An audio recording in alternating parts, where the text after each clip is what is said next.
Mindcast. Mis estimados, bienvenidos. Oli y, disculpa, se me fue tu... Alex. Alex, bienvenidos, bienvenidos. Nos conocimos por acasos del internet, como van sucediendo diferentes conexiones y entonces aquí estamos. Me gustaría de cederles un pequeño espacio para que nos expliquen un poco su proyecto, que platiquemos y claro, como de costumbre, como se está transformando en una costumbre en este podcast tan nuevo, lo que quiero hacer es que los invitados traigan 5 preguntas y yo me traigo 5 preguntas y vamos intercambiando. De hecho, yo no sé o sea, yo no sé qué me van a preguntar, ustedes no saben lo que les voy a preguntar, pero eso se me hace que es la parte de lo padre, ¿no? Pero arranquemos con una pequeña introducción. Platiquen un poquito de ustedes, qué hacen y cómo empezaron. Ok, Mateus, primero que nada, un gusto estar contigo. Muchas gracias también por la invitación. Y te cuento un poquito lo que hacemos. Nosotros somos filósofos aquí en Cancún, Quintana Roo, y tenemos un proyecto que se llama Noema, que lo que hacemos es impulsar la filosofía desde los primeros años de la infancia. Nosotros formamos parte de la Federación Mexicana de Filosofía para Niños, que es una propuesta pedagógica muy interesante, bastante reconocida en la UNESCO como digamos, un programa para pensar muy completo. Es todo un currículum que nosotros implementamos en las escuelas. El padre quizá lo conoces, es el filósofo Matthew Lipman y su compañera Ann Sharp, pero bueno, es muy su propuesta. Y trabajamos fundamentalmente filosofía para niños, pero también hacemos filosofía desde diferentes espacios. Tenemos, por ejemplo, desde hace tiempo aquí el tema de los filocafé, filomezcal, filovino, filotequila. No somos alcohólicos, Mateo.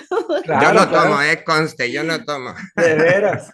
Pero nos consideramos promotores de la filosofía y del pensamiento. Consideramos fundamentalmente que es importante. Damos clases en distintas universidades y bueno, por ahí es lo que te puedo platicar por ahora. Sí, padre. En mi caso, Mateus, buen día, saludos hasta Monterrey desde el soleado Cancún.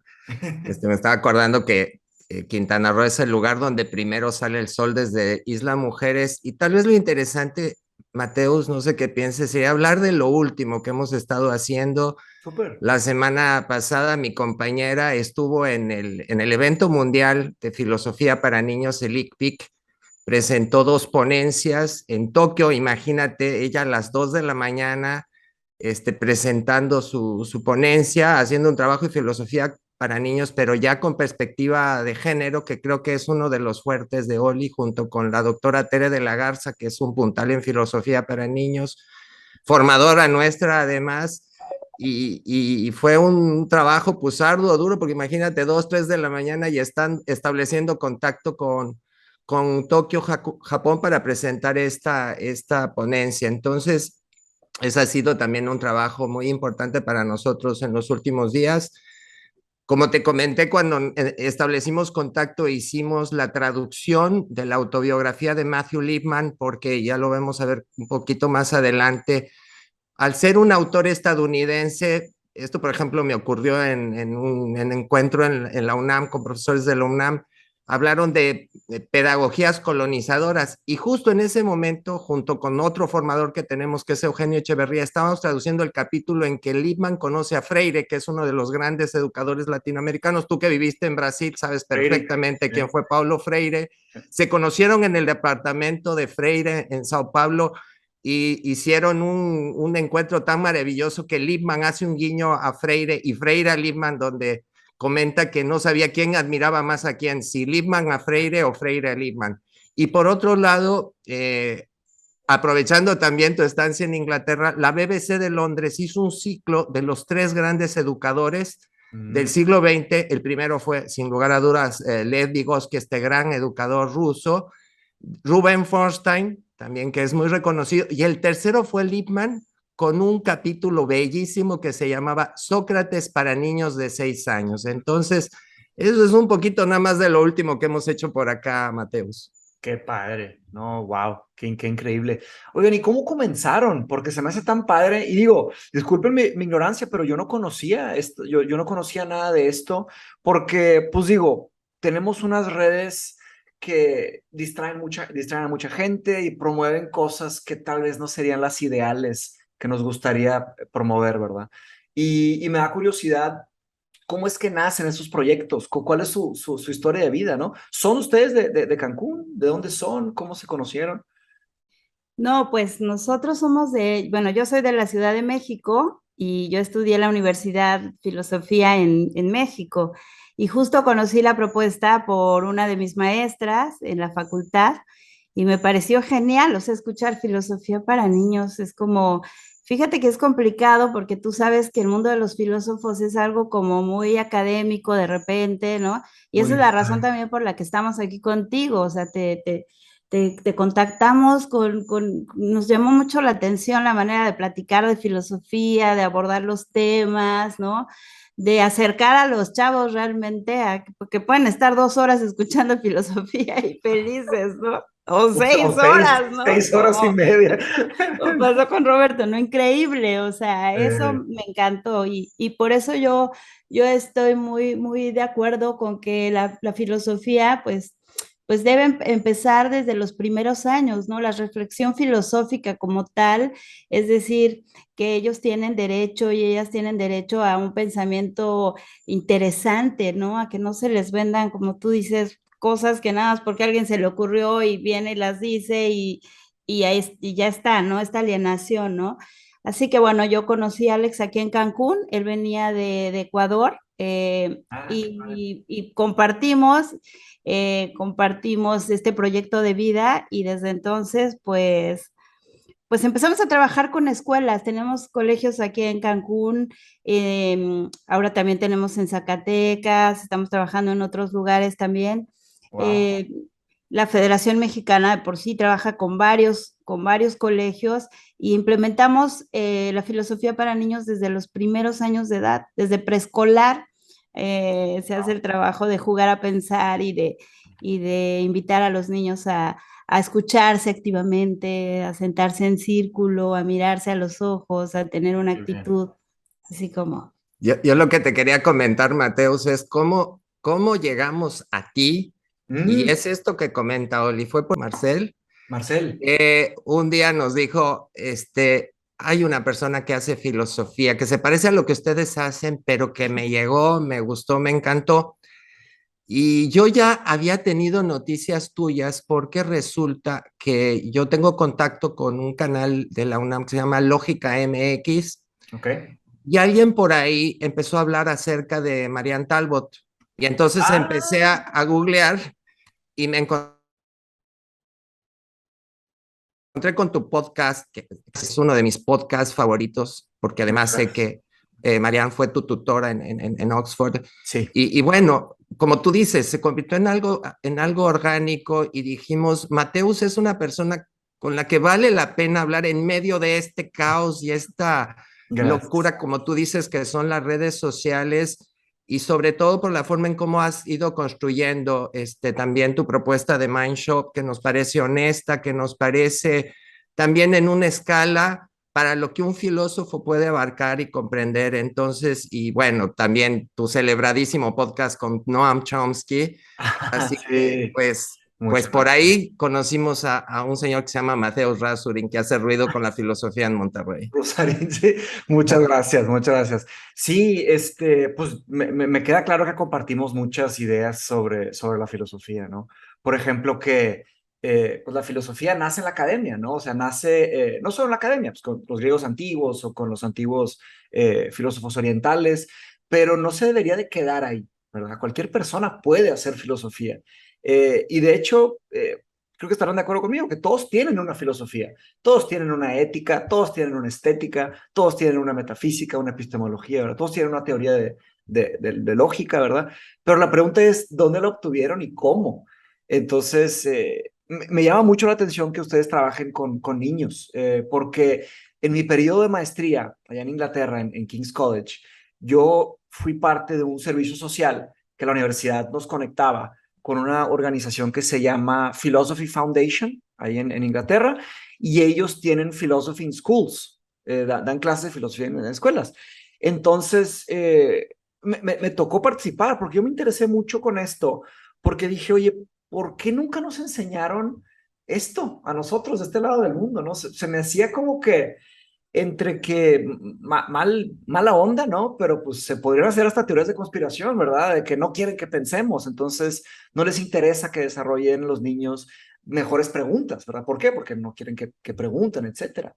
Entonces, fui parte de ese proyecto, me acredité, saqué la máxima acreditación allá y conecta con esto de Marianne Talbot, porque Marianne Talbot en Inglaterra, de hecho, se acaba de retirar, pero ella fue presidenta del Departamento de Educación Continua, el Departamento de Filosofía en Educación Continua.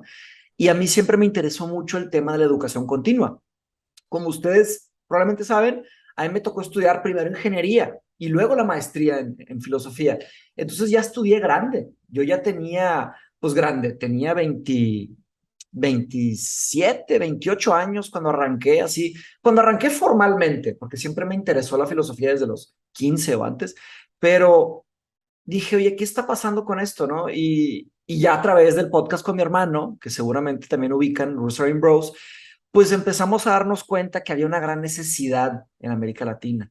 Y de ahí nace Mindshop. Mindshop es un acercamiento a la filosofía para cualquier persona en realidad, independientemente edad, nacionalidad, intereses, profesión, lo que sea. Nada más es estudiar filosofía en sí.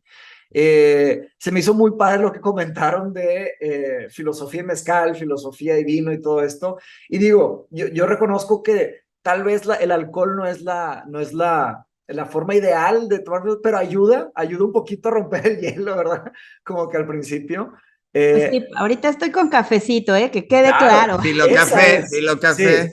esa es la buena. Diría que Oye, pero esa es yo la te droga quería para la preguntar filosofía. algo. Sí, Sí, sí, sí, tengo una duda, porque a mí me parece muy valiente la apuesta, no solo de tu hermano, porque sí lo he visto como en situaciones bastante comprometedoras, muy sí, valiente, muy champaleante, ¿no? Como decimos en México. sí. Y bueno, y a ti te veo con esta apuesta de la filosofía, ¿no? Eh, en un espacio que al parecer pues no daba muchas posibilidades a un pensamiento Sí. tan ordenado como es la filosofía, ¿no? Entonces, Mm. eso justamente me hace pensar que, pues, ¿cómo te aventaste, no? Ahora sí, como tú nos Sí. decías, ¿cómo te aventaste Pues fue eso, a apostar por eso? fue precisamente una apuesta. Pues yo siempre comento que he tenido muchas desventajas en mi vida y he tenido muchas ventajas en mi vida, como todos. Todos tienen, les pasan cosas malas, pasan cosas buenas. Una de las cosas constructivas que me ha pasado en mi vida, y a mi hermano también, es que crecimos en dos mundos. Crecimos, como nuestros padres se divorciaron, nuestro papá vive en Brasil y crecimos con mamá acá y con nuestro padrastro, con Valdir. Entonces estuvimos, pues, cuando se podía íbamos a Brasil, a veces una vez al año, a veces una vez cada 2 años, pero crecimos en estos dos lados. Y, y como en Monterrey estamos de cierta forma acercados a Estados Unidos, pues también impactados por Estados Unidos de alguna manera. Entonces yo fui preguntando, claro, yo fui aprendiendo de la palabra filosofía y qué era filosofía, y me fui dando cuenta que diferentes lugares tenían diferentes definiciones de lo que es filosofía y para qué es. Y me di cuenta que tanto en Brasil como en México, por lo menos a grosso modo, había una distancia enorme de lo que era la filosofía y de lo que las personas pensaban que era. Como que pensaban que era hablar a lo loco, ¿verdad? Claro. O O algo usar, inalcanzable, ¿no? o algo inalcanzable, algo sumamente técnico, muy distante, o usar cannabis Eso, y sí, sí, sí. soñar, ¿verdad? Se pensaba que eso era, muchas personas piensan que eso es filosofía. Sí. Y, y yo dije, no, principalmente ya que me metí en serio con Marian Talbot y a estudiar la historia de la filosofía, las raíces y cómo fue moldeándose y cambiando la filosofía y para qué sirve y cuáles son las raíces. Y luego ya casos contemporáneos donde hay impactos enormes de los eticistas o de los epistemólogos en la ciencia y cosas así. Yo dije, wow, aquí hay un mundo enorme que no hemos descubierto. Entonces hice una apuesta, llegué a un punto en mi vida en donde me di cuenta que el camino corporativo no era lo mío, porque yo trabajaba en ventas internacionales, ¿no? Por mi facilidad en idiomas y por mi ingeniería, y me estaba yendo muy bien dentro de las definiciones de éxito, pues convencionales, ¿no? Estaba ganando cada vez más dinero, pero me di cuenta que cada vez mi tiempo era menos mío, era más de las corporaciones, así como mis deseos se convirtieron en de las corporaciones, ya no eran míos. Y yo dije, algo está mal. Y ahí decidí hacer un brinco. Yo le estoy llamando el brinco, the jump, ¿no? Como que el brinco Y ahí fue, dije, no tengo grandes fortunas ni grandes herencias, entonces tengo que apostar ¿en quién? En mí. O sea, aposté en mí, invertí en mi educación, invertí mi tiempo y lo poco que tenía me gasté todo y me aventé ese plan. Claro que yo ni sabía cómo iba a acabar, pero pues acabé desarrollándome y acabé construyendo mi propio camino. Pero aquí va mi próxima pregunta para ustedes, que me enfrenté con mucha resistencia. Como ustedes también creo que saben a lo que me refiero. Yo encontré resistencia en muchas esferas. Primero, en mis amigos, en mi familia. Chocaron mucho, tanto mi hermano y su esposa como mi mamá no tanto, pero diferentes personas chocaron conmigo de, oye, ¿para qué quieres estudiar filosofía? Que nadie sabía qué era, nadie entendía, pero yo ya tenía claro lo que era. Y tuve que luchar contra esas resistencias y luchar. Pero ¿cómo luché? No con pura emoción, sino luché con lógica. Luché con buenos argumentos, ¿no? Con buenas explicaciones. Hasta que fui convenciendo a uno por uno y sigo tratando de convencer gente. Eso es una lucha todos los días. Pero mi pregunta para ustedes es, Sí. ¿cómo le hicieron ustedes? Porque una cosa es Fíjate, enseñar filosofía a un adulto, pero a un niño, que los padres confíen en ustedes para enseñarles esto, ¿cómo fue la resistencia para ustedes? fíjate que aquí tengo una historia muy interesante, Mateus, porque yo pertenezco a una familia donde ya había filósofos y me sorprendió cuando llegué, bueno, ahí va, filósofo y ecuatoriano. Ok. Bueno, llego a México a estudiar la carrera de filosofía en la UNAM y yo tenía un tío aquí en la Ciudad de México que ya era hasta cierto punto como una figura conocida en la Facultad de Filosofía y Letras de la UNAM porque él hizo un máster en USC en lógica. Y Wow. parece que creó un modelo interesante que se llama de los subrelativos, una cosa muy complicada de Sí, filosofía analítica, Ujú. y me llamó la atención porque él tenía un muy buen nivel de vida. Mm. Pero lo primero que me aclaró es, yo no vivo de la filosofía, pero bueno, su biblioteca era maravillosa, tenía los great books, tenía originales de Davidson, de Rawls, de Quine, y me empezó a inducir a la filosofía y particularmente a la filosofía analítica. Pero también algo que me llamó mucho la atención, Mateus, es que al ser ecuatoriano, uno de mis primeros profesores, Se- eh, que luego será profesor, era ecuatoriano y fue Disculpa, se cortó un poquito, pero dijiste, se trabó un poco. ¿Uno de tus primeros profesores era ecuatoriano? ecuatoriano, el Sí. doctor Bolívar Echeverría Andrade, que hizo su doctorado en la Libre de Berlín y fue un gran estudioso, por ejemplo, del marxismo, pero también de la historiografía francesa. Y entonces empecé a escarbar y me he dado cuenta que vengo de un pequeño país, pero que ha dado algunas figuras Wow. interesantes en filosofía, entre ellos Bolívar. Hace poco hice un podcast sobre otro filósofo ecuatoriano que se llama Fernando Tinajero. Entonces, curiosamente, en mi caso, no sé qué piense Oli, pero yo me fui como más, me estoy yendo más hacia el sur. Ok. Tengo por ahí el sueño guajiro de hacer una maestría en poesía peruana después de Vallejo, posvallejista en la Universidad de San Marcos de Lima. Entonces parece ser que Qué yo quiero ir más padre. hacia el sur. Muy Pero bueno, bien. Oli, no sé qué onda. Muy bien, muy bien. Qué padre. Hay que explorar de todos lados. Y entonces, ¿encontraste resistencia por estos temas?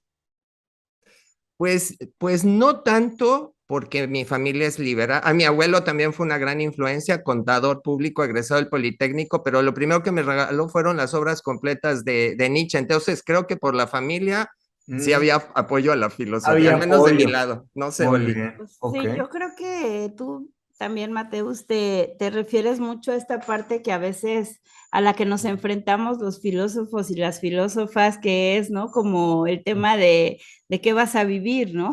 También esa es otra, Te vas a morir de te vas hambre, a morir de hambre, esa es la típica, ¿no? ¿verdad? La típica. Y Yo no me he es muy muerto de real hambre, o también, sea, he hay que pasado tener momentos cuidado. difíciles, pero hasta la fecha no me he muerto de hambre. Ya, sí, pues aquí seguimos. Sí. Y trabajo de mi profesión, o sea, Muy yo bien, muy bien. siempre he trabajado como filósofa y me siento muy orgullosa de eso, ¿no? Mm. Participo en comités de bioética como filósofa, en las universidades donde doy clases es como filósofa. Entonces, a mí me parece que sí podemos, somos una especie en extinción, pero podemos todavía salir a flote. Y creo que es muy importante lo que podemos aportar desde mi perspectiva. Fíjate que la filosofía me dio libertad, o sea, yo cuando entré a estudiar filosofía, pues de una familia pues bastante tradicional, ¿no? Mexicana, pues salí, me fui a vivir un tiempo a Estados Unidos, me fui, después me vine al sur, aquí estuve en Mérida un tiempo, es decir, pues experimentado distintas cosas y yo creo que ese valor, ese querer conquistar la libertad, me lo dio la filosofía. Yo creo que es muy importante eh, y eso yo te pregunto también a ti, ¿no? ¿Qué tanto? Por ejemplo, a mí hay un libro que me encanta muchísimo, un filósofo que es Bertrand Russell, que cuando habla de la conquista de la felicidad, o sea, el Gran. tema conquista, o sea, el concepto de conquista no es como encuentra la felicidad, busca la felicidad, no, es conquista, Conquista la felicidad. ¿no? Y a mí me parece que la excelente herramienta para conquistar la felicidad, no sé qué piensas tú, pero después de que nos cuentas tu historia, Sí, ¿no? Y este enfrentarte a un montón de cosas para cambiar totalmente de vida y decidir hacer lo que quieras hacer, independientemente de que sea la filosofía o no, sí, creo que hay una herramienta bastante valiosa que se puede utilizar para eso, ¿no? definitivamente. Entonces, sobre ese tema de la resistencia, ¿verdad? Porque sí, es un gran terror cuando la gente dice, oye, vas a morirte de hambre, vas a vivir mal, no te va a alcanzar nada, ¿verdad?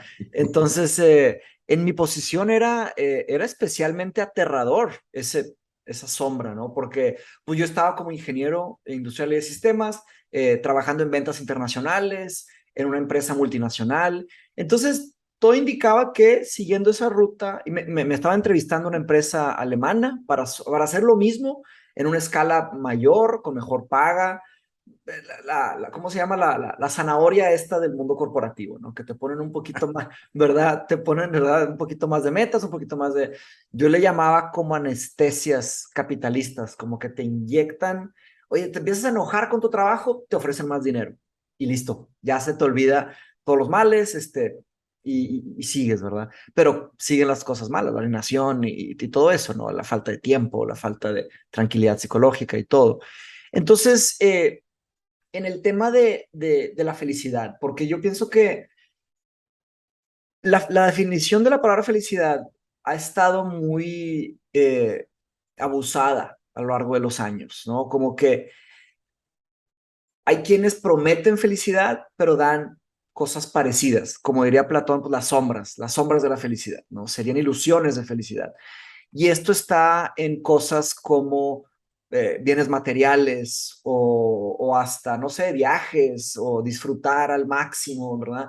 Esas como ventas de lo que el marketing promete, ¿verdad? Pero en realidad te quieren vender productos o servicios, no te están verdaderamente dando la felicidad. Eh, yo decidí estudiar filosofía no porque quería ser feliz, porque yo me di cuenta, estudiando a Nietzsche y algunos otros, yo me di cuenta que no se trataba de eso, no se trataba de felicidad como tal, y que el sufrimiento iba a ser una parte enorme, enorme de estudiar filosofía y de todo esto. Pero como la filosofía de Nietzsche, pues plantea las premisas de que el sufrimiento no tiene que ser necesariamente malo. El tema es para qué sufrimos, cómo y con qué fin y qué hacemos, ¿no? Entonces yo dije, mira, todo indica que todos los seres humanos sufren. Eh, entonces yo voy a sufrir. La pregunta es, ¿para qué voy a sufrir? ¿Cómo quiero sufrir? Entonces dije, prefiero hacerlo en mis propios términos, ¿no? Por más que duela, por más larga que sea la lucha. Entonces me aventé. Por supuesto, no niego que a lo largo de este camino y hoy en día y sé que en un futuro continuarán muchas alegrías, muchas felicidades que vienen por la filosofía, ¿verdad? Solo que lo que me quedó claro al principio era que no iba a lograr esas grandes recompensas a corto plazo. Digamos que sacrifiqué toda esa comodidad y ese cortoplacismo por algo, pues algo más grande, ¿no? Y entonces ahí es donde pienso que empecé a construir Mindshop. Y después me di cuenta que, oye, pues tal vez hay más personas que estén así, ¿verdad? Tal vez hay más personas que tengan esa curiosidad de que quieran hacer más con sus vidas y más cosas. Y verdaderamente pienso que la filosofía deja aprendizajes multidisciplinarios, ¿no? Si una persona quiere ser psicólogo o psicóloga y además sabe un poco de filosofía, pues mejor. Si la Claro. persona, pero hasta también futbolista, ¿no? Tengo un alumno que es futbolista, de hecho están en primera división en Argentina. Tengo estudiantes que son peleadores, de hecho, Ricardo Arreola, que de hecho pelea este viernes, y está estudiando filosofía, y hay veterinarios, hay muchos ingenieros, ¿verdad? De todo un poco, ¿no? Entonces pienso que la filosofía se agrega, hay un filósofo italiano que hablé con él, Luciano Floridi, que platiqué con él hace no tanto tiempo, que él dice que la filosofía es como la sal. Eh, si le pones un poquito de sal a algunas cosas, va a estar mucho mejor, pero si comes pura sal, te vas a intoxicar y morir. Y de hecho, él habla de que por eso enseñan en la Universidad de Oxford, por ejemplo, enseñan filosofía con otras cosas. No hay filosofía pura. Es filosofía y lenguajes, filosofía en languages, filosofía y física, y también está la de filosofía política y economía, que es una de sus carreras más, ¿verdad? Entonces, tal vez eso es lo que hemos estado haciendo mal de ese lado del mundo. Estamos hablando de que la filosofía sería solamente para filósofos. No necesariamente, con la poesía, con la literatura, por supuesto, con letras, ¿no? Pero también con otras cosas, con muchos, con ciencia, con, yo qué sé, con deportes, con negocios, con diferentes cosas. Entonces, sobre su fundación y sobre su trabajo, siendo más específico, ¿no? Platíquenme de lo que sería, digamos, una sesión de Filo Café, ¿no? ¿Cuánto dura? ¿Qué pasa? ¿Cómo funciona? Adelante, Alex. Bueno, en realidad es un espacio, nosotros estamos, digamos, en nuestra formación desde filosofía para niños, es un espacio primero seguro en el sentido de que trata de ser incluyente, democrático, abierto, Mm, no solo físicamente, sino de mente, mm, y por lo tanto hay una apertura para cada uno de los participantes. Y se les hace ver que la persona que está enfrente de ellos es más un mediador, un facilitador de proceso que a rato cumple dos funciones. Una, la de mediador específicamente, y a ratos también como motivador, para incentivar a la gente. Como tú decías hace un rato, pues quizá un poquito de mezcal o un poquito de café puede, o de café. vino puede estimular a la gente Sí. a hablar. Se parte de lo que llamamos un detonante, un detonador de proceso de indagación o de diálogo, que puede ser una lectura, que puede ser una pista de audio, un video. Y a partir de ahí lo que se intenta es buscar que con los participantes se generen preguntas, pero tú sabes por tu experiencia, por tu expertise como filósofo y ahora con el trabajo que haces en Mindshop, que hacer preguntas quizá no sea lo más sencillo. Entonces nosotros utilizamos herramientas como la conversión, en donde Mm, empezamos preguntándoles, ¿qué fue lo que te llamó la atención? No, pues me llamó la atención que la persona que salía de la tienda estaba muy enojada, ¿no? Y mm, entonces luego le llevamos a plantear la posibilidad de que plantee una pregunta sobre eso que le llamó la atención o le inquietó. Y esas preguntas pues se van compartiendo con el grupo, retomando esa palabra maravillosa, ¿no? Del orgánico, se intenta hacer un trabajo orgánico, horizontal, y por supuesto, la función del mediador no es simplemente dar la palabra, porque tenemos que pasar del nivel de la opinión ortodoxa, pues, no digamos exactamente al episteme, pero sí argumentativamente más sólido, argumentativamente pues más coherente, más trabajado, ¿no? Y esto lo hacemos en espacios que no son académicos, Mateos. Por ejemplo, tuvimos un ciclo en la pandemia, creo que batimos ahí un récord Guinness con Oli, porque en Casa de Cultura Cancún nosotros abrimos sin cuestión de pago de por medio, porque creemos también en la economía solidaria en momentos de crisis. Y se abrió y duró prácticamente 2 años con Oli. Y fue muy curioso porque empezamos con la gente de Cancún y terminamos, fíjate qué interesante, con gente de Brasil, Qué bien, mis paisanos. grupo de profesores de lugar cercano a Sao Paulo, profesores, la mayoría de ellos de secundaria, de preparatoria, muy interesante, y también mucha gente de Colombia, gente de Cali, de Bogotá. Entonces, pues esos son el tipo de cuestiones que ocurren cuando estás en red y sobre todo después de lo que se vivió en la pandemia, Mateus. Qué bien. Oli, ¿quieres comentar? Sí, pues lo que te puedo contar es lo que pasa con los niños y las niñas, por ejemplo. Una comunidad de indagación, que es, digamos, la herramienta fundamental o el recurso más importante de filosofía para niños, es una comunidad en la cual, como decía Alex, se plantea un pretexto para pensar. Normalmente las novelas planteadas por Matthew Lipman son maravillosas y por Anne Sharp son bastante interesantes porque pues tienen un fundamento filosófico muy fuerte. Tú puedes encontrar ahí citas interesantes de filósofos sin que se mencione a un filósofo, entonces son maravillosas.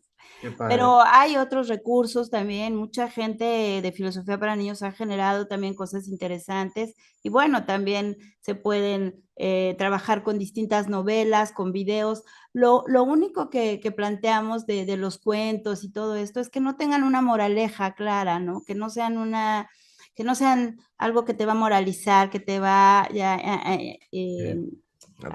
adoctrinar, digamos, sí. ¿no? Sino que ellos sean libres, ellos y ellas sean libres de reflexionar. Sí, que tenga una apertura.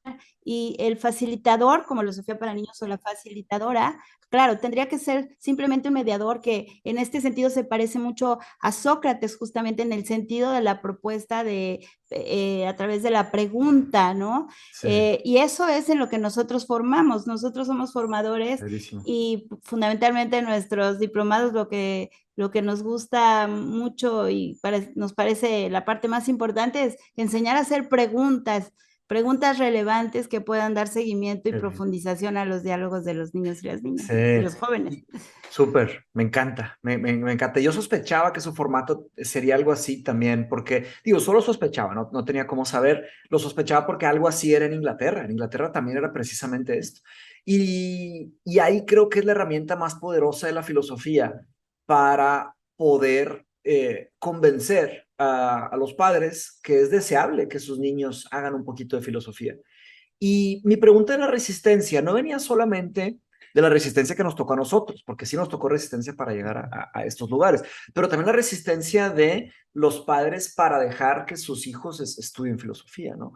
Y lo digo también desde un punto de vista regional, porque estamos en América Latina y está el tema de la religión, ¿no? Entonces, hay quienes puedan pensar, oye, yo no quiero que mi hija o mi hijo empiece a hacer preguntas o que se empiece a adoctrinar, ¿verdad? Y se ven como los malos a veces los filósofos, digo, muy, ¿verdad? Caricaturizando, ¿verdad? Generalizando, pero sin tomarse en serio los roles y los trabajos. Pero nos vemos como el diablo en muchas ocasiones, ¿verdad? Y esto precisamente que ustedes enseñan métodos, es un trabajo neutral, no están adoctrinando, no están moralizando a nadie, simplemente es, oye, ¿cuál es el proceso por el cual pasamos para hacer una pregunta y cuál es el proceso por el cual pasamos para dar una respuesta? ¿Cómo justificamos? Y eso creo que es atractivo para cualquier humano, ¿verdad? Claro. Entonces, lo que me entristece un poco es que no hayan más iniciativas así, ¿no? Digo, y ahí puede ser falla mía, falla de conocimiento mío, ¿no? No sé si ustedes conozcan iniciativas de este estilo acá en Monterrey, o digo, en la Ciudad de México, en Guadalajara, en diferentes lugares, porque a mí me encantaría, pues, poder apoyarlos, ¿no? Con lo poco o lo mucho que he hecho, pues he desarrollado pues, buenos amigos en las redes, ¿verdad? Y he desarrollado mis propios canales y pues estoy a su disposición, como les puedo ayudar. Podríamos hacer, por ejemplo, un taller para Mindshop, para la Sociedad de Conocimiento de Mindshop, o un taller abierto, cosas así. Y yo siempre pienso en que deberíamos de hacer cosas sin gastar, o sea, que no nos cueste, no, porque pues no se trata Claro. de, ¿verdad? Se trata más bien de con lo que tenemos, qué podemos hacer, ¿verdad? Con lo que sabemos. Entonces, no sé si algún día pueden venir para Monterrey o yo voy para Cancún, que Seguro, o me sea, tú encantaría vienes ir a a Cancún Cancún. al Congreso en noviembre, pero seguro, o sea, nos encantaría tenerte en Tienen noviembre, Congreso en hacemos noviembre. Congreso aquí en Cancún y nos Híjole. encantaría tenerte porque además creo que a varios de nuestros estudiantes les parecería muy interesante ¿En qué fecha? Disculpa, se cortó un poquito. ¿Qué fecha es? conocerte, porque es, es el 18 al 20 de noviembre, así que Mm, apártanos. Y si vienes vas a conocer, el congreso se va a llamar Desde la Raíz justamente, porque vamos a invitar a las personas que comenzaron filosofía para niños aquí en México. Y es una propuesta pedagógica más o menos desde los años 60. Han hecho trabajos muy fuertes, colaboraron directamente con Matthew Liebman, Ian Sharp, amigos cercanos, colaboradores cercanos, y pues tuvieron aquí presencia fuerte, hubo una maestría en la Ibero, ha Un habido doctorado. un doctorado, mm. hubo fue incipiente también en la Universidad de Anáhuac, o sea, hubo varios esfuerzos fuertes, ha habido mucho trabajo también con personas de población vulnerable, o sea, se ha hecho un trabajo muy interesante en Guadalajara, por ejemplo, también está el centro de la doctora Mónica que va a estar aquí, en diferentes lugares, en San Cristóbal de las Casas está Eugenio Echeverría, y es gente muy linda que está haciendo trabajo en diferentes partes de México. Y yo también te quería preguntar esto, era una de las cosas por las cuales me interesaba mucho entrar en contacto contigo, que nosotros bueno, ya antes de pandemia empezamos con el tema de la virtualidad y queríamos juntar a los niños y niñas haciendo como comunidades de indagación desde diferentes países. Esto no era tan bien visto en filosofía para niños porque es algo muy presencial, o sea, filosofía para niños siempre se ha fundamentado en la escucha activa, en mirarnos, con abrazarnos con nuestras palabras, hacer complicidades, ser colaborativos en el pensamiento, lo cual no quiere decir no diferir, ¿no? No, Mm, pero claro. sí encontrar ese espacio de respeto y de escucha activa. Y entonces cuando dijimos la virtualidad, pues la verdad hubo gente, además bien picuda en filosofía para niños, que nos decían, no, pues ¿qué les pasa? ¿Cómo que, y dónde va a quedar el círculo? ¿Y dónde va a quedar el mirarnos y el estar cerca y esta presencialidad que es maravillosa también, ¿no? O mucho más quizá. Sí.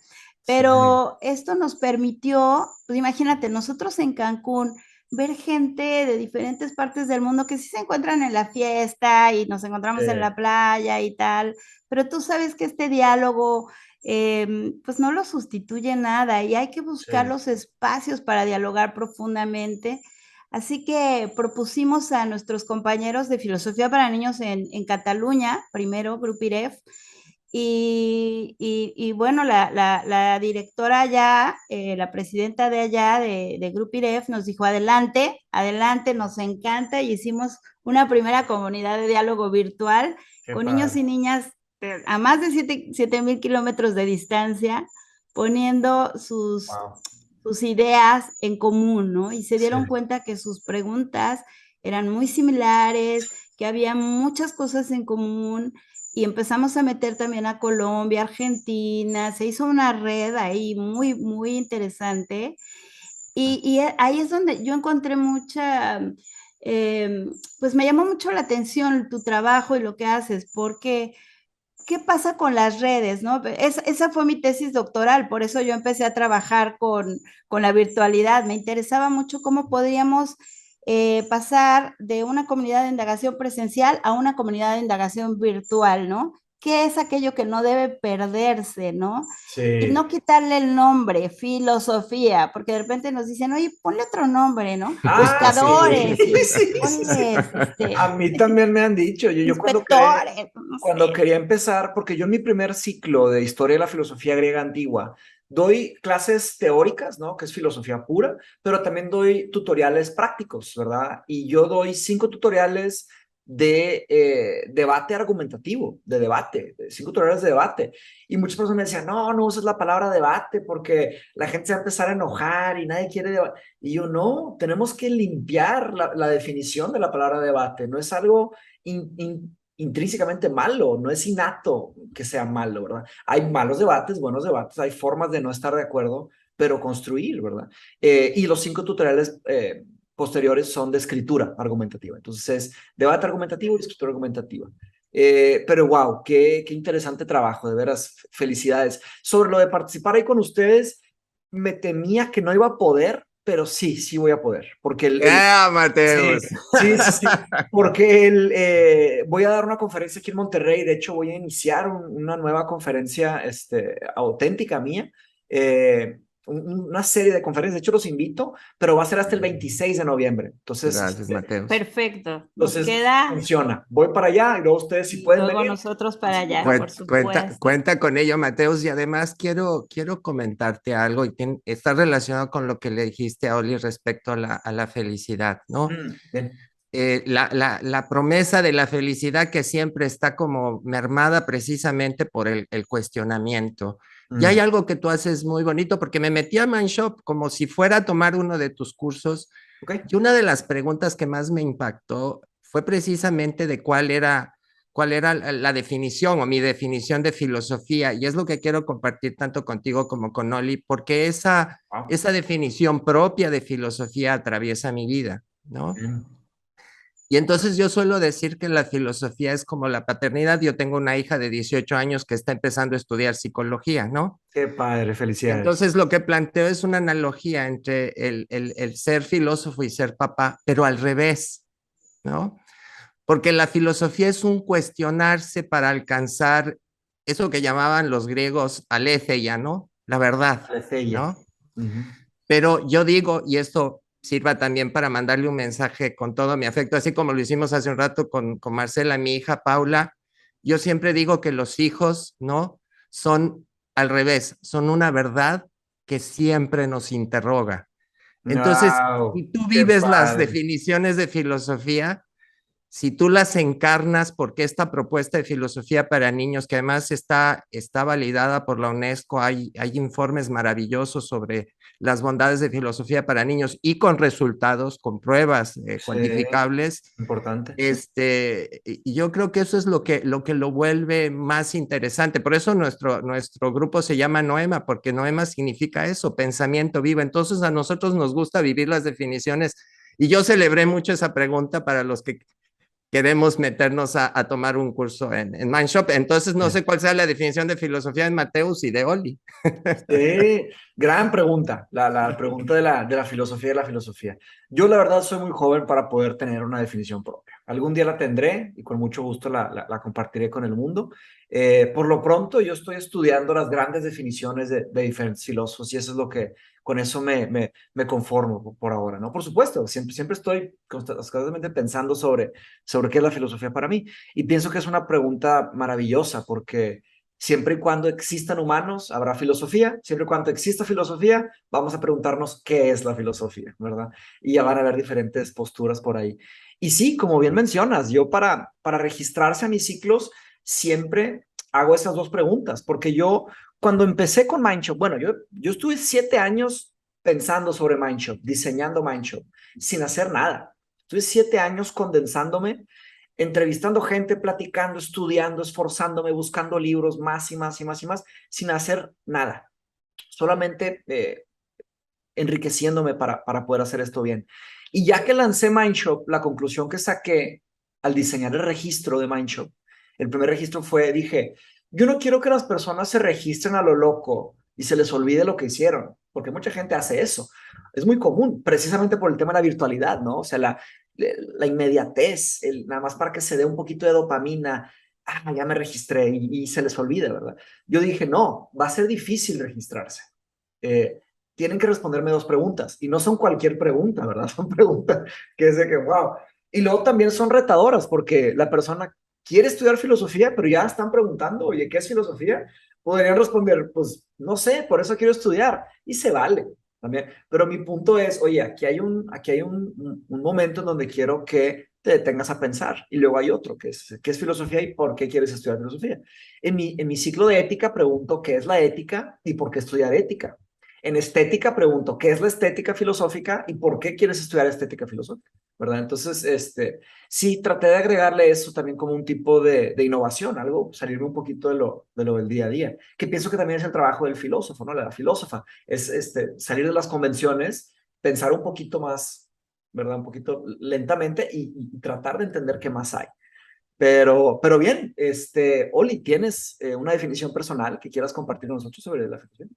Pues fíjate que para empezar, me parece que en la filosofía son más importantes las preguntas que las respuestas. Mm, Como tú bien dices, cuando nos preguntamos cualquier cosa en nuestra vida, cambia, ¿verdad? No es la misma respuesta que te dabas a los 10 años que la que te das a los 20, ni mucho menos la que te das a los 30 o 40, va ¿no? cambiando.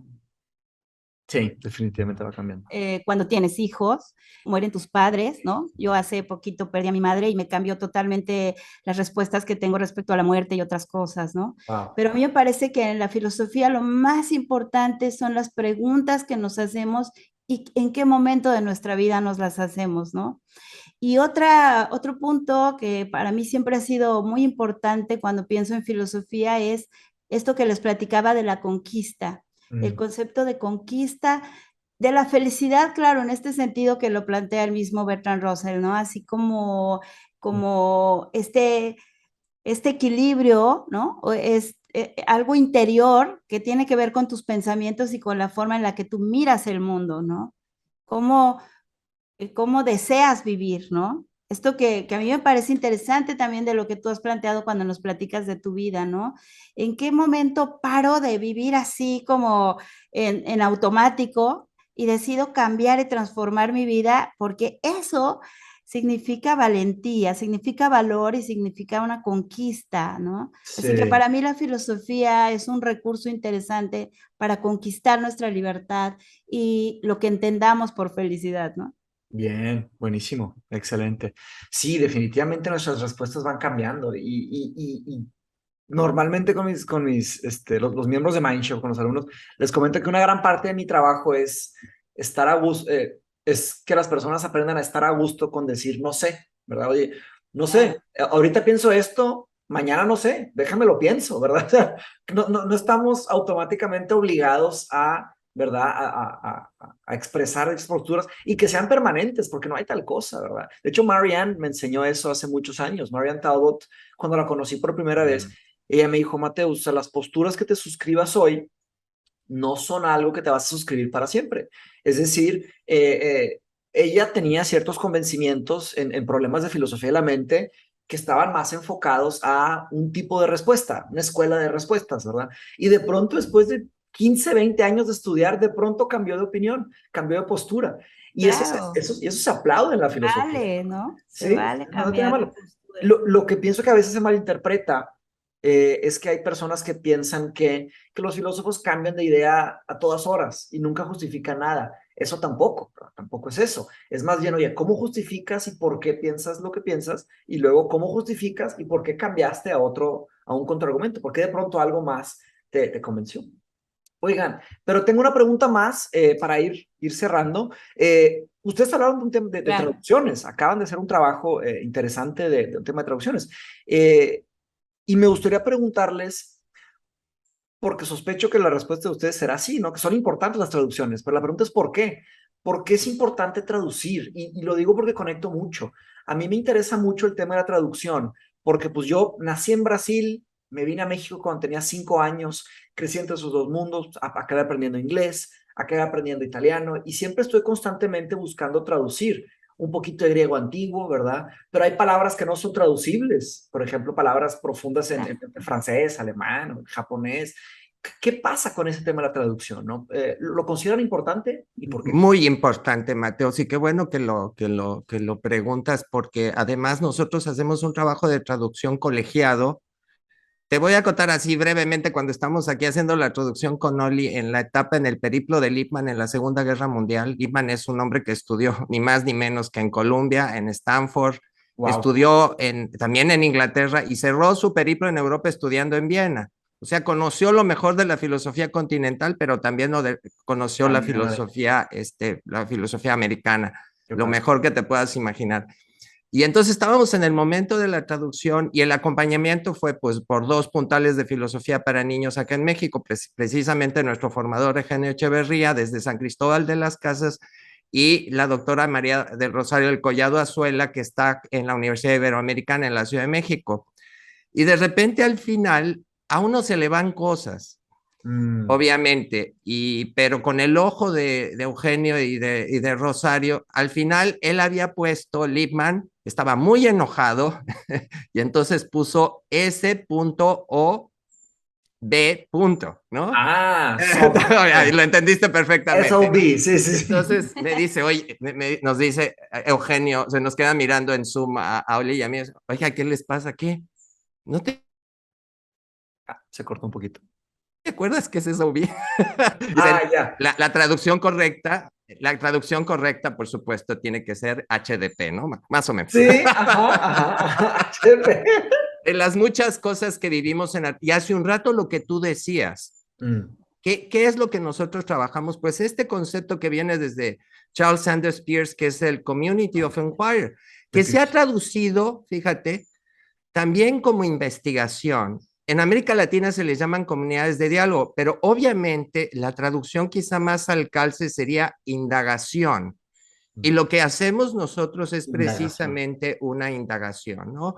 Claro, Charles Sanders Peirce hablaba más de comunidades epistémicas y aquí lo estamos haciendo pedagógicamente, decimos fuertes pedagógicamente, humildes filosóficamente hablando, pero es un trabajo que inicia Peirce, desarrolla Dewey y creo que cierra perfectamente, sobre todo para niños, niñas y adolescentes, Matthew Lipman y Anne Margaret Sharp, porque Anne Sharp también es muy importante en toda esta historia. Buenísimo. Sí, a mí me parece que el tema de la traducción, más que nada, incluso la adaptación, ¿no? Me parece interesante decirlo así, porque, por ejemplo, en nuestro caso ha habido comentarios, de repente hay gente, a mí me parece, ¿no? Que hace filosofía para niños y dice, pero desde México o desde tal lugar de Latinoamérica y tal. A mí sí me parece interesante recuperar las raíces, porque si hubo filósofos bastante aplicados, interesantes, empezaron a pensar en los niños, ¿por qué no mencionarlos, no? Independientemente de donde sean, ¿no? O sea, yo no voy a borrar a Montessori, por ejemplo, ¿no? Que es otra excelente filósofa que habla, no voy a decir, pues porque viene de Europa, entonces no quiero que me colonialicen más y tal, ¿no? Estoy de Pero yo creo que acuerdo. sí hay que volver a las raíces y decir, pues, sí, se aventó toda una propuesta súper interesante, pero sí hay que adaptarla. Entonces, por ejemplo, las novelas, aquí, por decirte una idea, Hospital de Muñecas, la muñeca es una muñeca chapaneca, ¿no? Y cuando en la novela aparece, esto es una adaptación del doctor Eugenio Echeverría, ¿no? Entonces, cuando aparece la muñequita, pues dice, mira qué lindos sus listones de colores, ¿por qué es diferente esta muñeca? Mira cómo viste, la Shakira, y nos da la oportunidad de recuperar, pues de plantear nuestra identidad, nuestras raíces y al mismo tiempo de conocer la filosofía que no es ni mexicana, ni europea, ni Claro, es griega, humana, es es humana. humana, ¿no? Es humana. Y estas adaptaciones me parece que aportan mucho para que desde nuestros diferentes espacios podamos seguir pensando qué mundo queremos construir, ¿no? Qué padre. Juntos y juntas en esta complicidad, ¿no? Estoy de acuerdo, estoy de acuerdo. Yo pienso que hay una ola como de resentimiento, que hay un tipo de como odio, ¿verdad? No estoy diciendo que esos países no hayan hecho tal vez cosas terribles, cosas equivocadas, fácilmente decir, ¿verdad? Pero eso no significa que debamos de quemar, incendiar las buenas ideas que tuvieron, ¿verdad? Sino más bien al revés, deberíamos de entenderlas, ¿verdad? Entenderlas, interesantes las propuestas de ustedes, que es adaptarlas para hacer algo nuestro, ¿no? Y no dejarnos llevar por simplemente, oye, solo porque se habla en un idioma significa esto. Eso también es caricaturizar a esos filósofos, ¿no? Oye, todos los filósofos de tal país, de tal época son así. Espérame, estudiemos argumento por argumento, contraargumentemos uno por uno, busquemos la lógica de las cosas, ¿verdad? Yo también soy de ese estilo. Y de hecho mis ciclos siempre son muy variados. Yo no me dedico para nada a convencer a alguien que piense de una forma. Yo hago, pues, yo siempre hago líneas de tiempo y estudio diversos periodos y diversos estilos y de todos lados. Entonces, es la idea de lo que he tratado de promover. Para aprenderle, ¿verdad? Aprenderle a todos y que cada quien vaya desarrollando su filosofía, ¿verdad? Claro. Como bien piense. Muy bien. Pues Muy muchísimas bien. gracias. Espero hayan disfrutado la conversación. Sé que es la primera de muchas. Sin duda seguiríamos platicando por ahí. Ha sido un gusto. Gracias por venir en tan poco tiempo, ¿verdad? La semana pasada platicamos y ya ahorita Sí, ya ya sé, se hizo estuvo de genial. volada. Siempre me quedo como picada y claro que Ah, tenemos sí, yo que también. dialogar mucho más. Sí, Mucho pues un más. gran gusto. Y les comento que yo lo voy a subir ahorita. Como es orgánico, nada más le ponemos mi editor, lo editamos, Rodrigo, y listo. Perdón, Vicente, lo editamos Vicente y yo, y nada más lo subimos directo. Así será subido directamente. Ah, Ay, súper, fabuloso, ya está. Mateos. Y decirte otra cosa que se me acaba como de pasar por la mente, ¿Bien? es al hacerlo orgánico también generar un diálogo entre norte y sur. En este caso, ya hasta Monterrey, Nuevo León, y nosotros en Cancún. Y Sí, bueno, yo nacido en Quito, Ecuador, imagínate, más hacia el sur todavía. pues yo nací en Pero, Caxias. Yo estoy mucho más al ah, sur. claro, você falar em português. Mas, claro, cara, temos que fazer uma viagem para o Brasil para fazer um café filosófico no Brasil. Entonces, sí, porque créeme que si algo estoy disfrutando mucho ahora con mis compañeros de Ecuador, te mando el enlace, se llama Diálogos Filosóficos en la Trinchera. Eso, imagínate un pequeño grupo de filósofos de la Universidad Católica de Quito. Qué padre. Acabamos de tener un conversatorio que vas a ver el nivel, fue muy demandante desde un punto de vista incluso intelectual. Que hablamos sobre la razón en Pascal, que es un tema apasionante, Pascal, y ver a mis compañeros de Ecuador, pero ver compañeros de Ecuador que, por ejemplo, están haciendo filosofía en cárceles, filosofía en comunidades marginales, otros sí son investigadores y sí, Académico. académicos, pero un trabajo muy, digamos, muy consolidado, argumentativamente bien planteado. Entonces, eso genera en nosotros una alegría y de que pueda haber este contacto también entre norte, sur, en México Por y en América supuesto. Latina, ¿no? Claro que sí, mientras más Oye, yo te mejor. quiero decir algo porque sí, sí te lo quiero decir y me da mucho gusto encontrarnos porque, pues ya lo decía Alex, ¿no? A mí mi hijo Marcel, me recomendó tu programa, y ahora sí que los patos le tiran a las escopetas, ¿verdad? Porque mi hijo estudia merca y Soy América. pues es un chavo aquí en Cancún que ¿Eh? sale todos los viernes y sábados como todos los chavos Como a al todos antro y nos tal, tocó a ¿no? todos, sí. Entonces, mi hijo me dice, oye, te va a encantar esto, véanlo tú y Alex, porque pues les va a encantar. Y entonces le entramos a tu programa y yo dije, neta, te aventaste horas, o sea, a mí nunca me escuchas, ¿no? Pero al Mateus te lo Híjole. aventaste horas, ¿no? Porque te aventaste creo que 6 horas Con Roberto. con Roberto Sí, de hecho Martínez, ¿no? fueron 7 horas, platicamos O 7 horas. sea, siete y ahora horas, yo hice pero la por la tarea. edición se editó media hora, pero fueron 7 horas de Sí, conversación ahí. estuvo padrísimo. Yo Sí, hice la tarea que me mandó mi hijo y me puse a verlos, ¿no? sí. Y entonces le dije a Alex, guau, qué fabuloso. Yo le voy a preguntar a Mateus, le voy a decir que les diga un tips aquí a los compañeros, a los colegas que damos filosofía para tener a los chavos, no 6 horas, pero Una.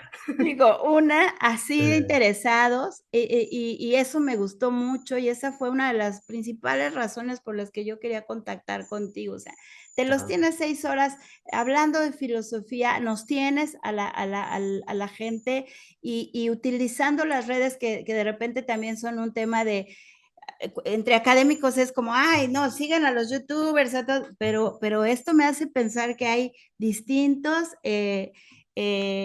personas que pueden aportar muchísimo en esta área. Entonces, eso te lo quería decir porque me pareció Muchas gracias. muy padre, muy interesante. Muchísimas gracias, muchísimas gracias. Ha sido una larga lucha, un trabajo a largo plazo, ¿no? Muchas personas piensan que solo fue de la nada, pero esa conversación con Roberto, pues se venía cocinando desde hace muchísimos años. Yo me venía preparando para una oportunidad así desde que empecé con todo esto, ¿no? Y dije, ya estoy aquí, y le pregunté a Roberto, ¿cuál es el récord? Y me dijo 5, y dije, ok, y si lo rompemos hoy, dijo, dale, tú tranquilo. Y Sí, dije, lo vi. Aparte, vamos a romperlo bien, dije. Roberto es genial, entonces yo me lo encuentro en Facebook de esos recuerdos que te mandan, ¿no? De hace quién sabe cuántos años, 8, 10 años. De sus videos De originales. sus videos donde yo ponía, no, estos chavitos, esto es lo que tenemos que hacer y para eso tú usas las redes, o sea, ya venía también él haciendo un trabajo muy interesante y de repente también te buscamos a ti y hay esta apertura, yo creo que este tipo de redes, que a mí me gusta verlo así como un rizoma, donde nos conectamos y como siempre les digo también a mis estudiantes, ¿no? El crimen organizado se organiza, hasta se llama crimen organizado, ¿verdad? Sí. Y pues nosotros, ¿qué onda, no? También tenemos que hacer Tenemos que complicidades de organizarnos. organizarnos, Sí, ¿no? definitivamente. Está chido, así Bueno, que muy Sí, padre. esto también analizar las personalidades de cada uno, ¿no? Con quien más nos sentimos afines, evidentemente fue contigo, Mateus, porque además tú haces algo que nos toca mucho, que es el conmoverte y el decir, hoy voy a tener un podcast con Noam Chomsky, que pues, para nosotros ya ni siquiera es un filósofo, es un sabio contemporáneo, Sí, ¿no? sí, sí, Y es muy ese padre. nerviecito, pero que es producto también de un trabajo de años, porque hay gente que edita, hay gente que, bueno, usa filtros, bueno, cantidad de cosas. Y por ejemplo, este chavo Martínez, yo trabajé en publicidad varios años Mm. y lo que me pasó, le decía a Oli que haz de cuenta que pensaba que cuando lo veía dialogando contigo, como si fuera un deshuesadero conceptual, iba sacando conceptos y luego los va uniendo. Sí, wow, impresionante. Sí, Sí, no sé cómo se ha mantenido tan lúcido. sí, chido, chido, Sí, chido. impresionante. Sí, muy importante la vez. Muchas gracias por verlo por allá, Claro. por ver el episodio. Pues bueno, lo cerramos por hoy. Les mando un fuerte abrazo. Muchísimas Muchísimas gracias gracias. por todas las aportaciones y tomamos nota. Díganme qué procede para organizarnos para lo de Cancún en noviembre. ¿Ok? perfecto. Te contactamos para ponernos de acuerdo para eso y más cosas. Y más Claro cosas. que sí. Claro que sí. En vivo. Claro que sí, aquí mero. Cuídense mucho. Un fuerte Un abrazo. abrazo. Gran gusto. Cuídense. Gustazo, Mateos. Muchas gracias. Bye bye.